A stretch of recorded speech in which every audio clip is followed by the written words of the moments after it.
Čaute. Tak, my sme kapela Mystery of 19 October. Z Banskej Bystrice. Skiaľ pochádzame. A? Hráme. Hudbu. Pre vás.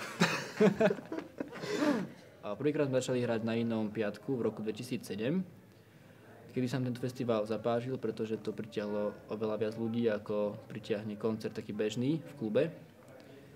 A vlastne vyskytovali sme sa na každom jednom ročníku až do teraz.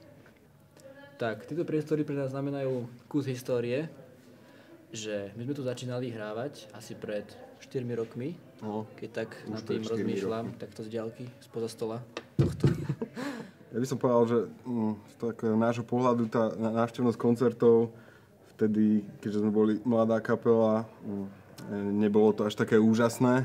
Ako teraz? Ako teraz.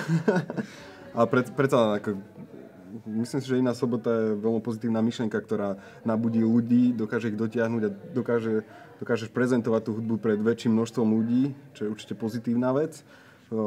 Vzhľadom na to, že tá hudobná scéna a takýchto podujatí nie je proste veľa.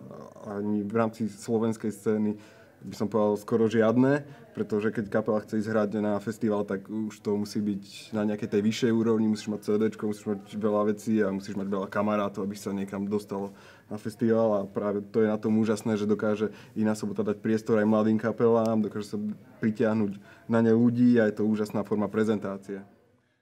Dobre, takže my sme kapela Mystery of 19 October. Ja som Juro. Ja som Lukáš. A týmto by sme vás chceli pozvať na Inú sobotu, ktorá sa uskutoční v klube 77 v Banskej Bystrici.